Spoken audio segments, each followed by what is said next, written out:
In a mansion that glittered like a palace under the California sun, a young girl named Lily sat by the wide windows every afternoon and watched the world move without her. She was 16, the only daughter of a tech billionaire whose name opened every door in Silicon Valley. Yet the one door she could never open was the one that led to sound. Lily had been born deaf. Not partially, completely. She had never heard a single note of music, never the soft, "I love you" from her late mother's lips, never the laughter of children on the street below.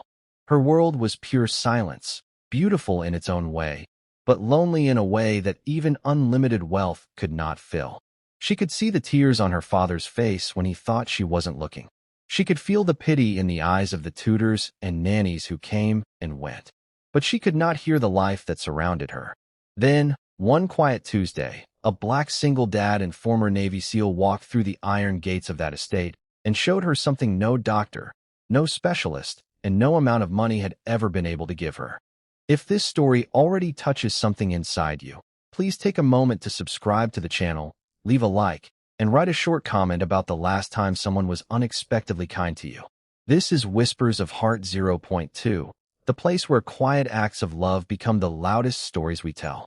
Marcus Cole was not supposed to be in that mansion. He was 42, a single father raising his 9-year-old son, Jalen, in a small rented house on the other side of town.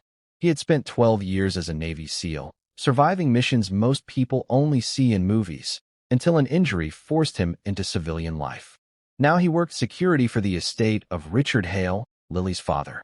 Most days Marcus simply checked cameras, walked the perimeter, and went home to help Jalen with homework. He never expected the job to lead him to a teenage girl who had never heard a human voice.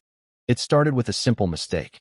One afternoon Marcus was walking the back gardens when he noticed Lily sitting alone on a stone bench, her eyes fixed on a tablet. She was watching a video of a concert, the screen filled with flashing lights and dancing crowds. Yet her face was completely still. No smile, no movement, just quiet concentration, as if she were trying to force meaning out of pictures that could never speak. Marcus stopped a respectful distance away. He had seen that look before. His own son Jalen had been born with severe hearing loss. Marcus knew the weight of silence the way other fathers knew the sound of a child's laughter. He didn't approach with pity. He simply sat on a nearby bench, pulled out his phone, and began playing a song through a small portable speaker he always carried. The bass was deep and heavy. Lily's eyes flicked toward him. She could not hear the music, but she could feel the vibration traveling through the stone under her feet. Marcus saw the moment her expression changed. Curiosity replaced emptiness. He stood, walked over slowly, and placed the speaker carefully on the bench beside her. Then he pressed her hand gently against the side of the speaker so she could feel every pulse of the bass. Lily's eyes widened. For the first time in her life, sound had a body. It had weight. It had rhythm she could touch. Marcus smiled and signed a simple greeting he had learned years earlier for Jalen. Lily stared, then answered with careful fingers of her own. In that small exchange something shifted. The billionaire's daughter and the security guard's father began a quiet conversation that needed no spoken words. Over the following weeks Marcus returned every afternoon after his shift. He brought different songs, different speakers, even a pair of large floor woofers he borrowed from a friend so the vibrations would be stronger. He taught Lily how to feel the difference between a soft ballad and a driving rock beat by placing her hands on the wood of an old table while the music played. He showed her how to read the emotion in a musician's face the way he had once taught Jalen. Most importantly, he treated her like a person who simply experienced the world differently, not like a broken girl who needed fixing. Lily's father noticed the change before anyone told him. His daughter, who had always returned from tutors with the same distant expression, now came downstairs smiling. She began drawing pictures of sound waves and writing short notes about how certain songs felt like running or felt like rain. Richard Hale, a man who could buy almost anything, discovered he could not buy what Marcus was giving freely: presence, patience, and the belief that Lily's silence was not emptiness. One evening Marcus brought Jalen with him. The two children, both navigating a world that spoke a language they could not hear, became friends in minutes. They raced around the garden communicating with hands and laughter that needed no volume. Lily taught Jalen the signs she had invented for the flowers in the estate. Jalen taught Lily the signs his father had created for the stars. Watching them, Marcus felt something he had not felt since leaving the teams: the deep satisfaction of protecting something precious without firing a single shot. The turning point came on a rainy Saturday.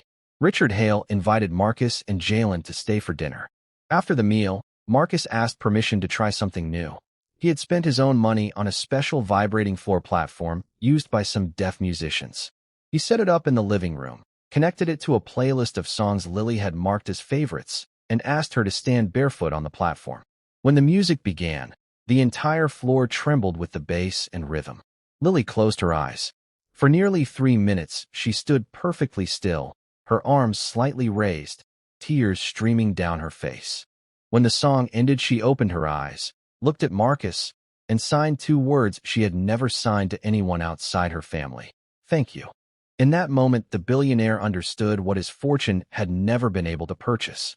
Kindness had done what technology and specialists could not. It had given his daughter a way to touch the world of sound. Marcus never asked for money or recognition. He simply kept showing up, week after week, teaching Lily that silence did not mean isolation and that every human being carries a way to connect if someone is willing to meet them where they are. Months later, Lily stood on a small stage at a local community center. She was not speaking. She was conducting a group of deaf and hearing children in a performance that mixed sign language, vibration platforms, and live drums. The audience could hear the music. The children on stage could feel it. In the front row sat Richard Hale, Marcus Cole, and young Jalen, all of them watching a girl who once believed she would never share the same world as everyone else. Kindness does not always arrive with fanfare. Sometimes it walks through a security gate in worn boots, carrying a portable speaker and a heart that already knows what it means to raise a child in silence. Marcus Cole never set out to change a billionaire's daughter. He simply refused to look away from a lonely teenager the same way he had refused to look away from his own son. In doing so, he reminded an entire family that the most powerful language on earth is the one spoken by open hands and an open heart. If you have ever felt unseen, unheard, or left outside the circle of ordinary joy, remember Lily standing barefoot on that vibrating floor, tears on her cheeks, finally feeling the music the rest of us take for granted. The next time you meet someone whose world is quieter or harder than yours, choose the simple act. Sit down, share what you have, offer your presence without demanding anything in return. Because the greatest gift any of us can give is the quiet proof that another person is not alone in the silence.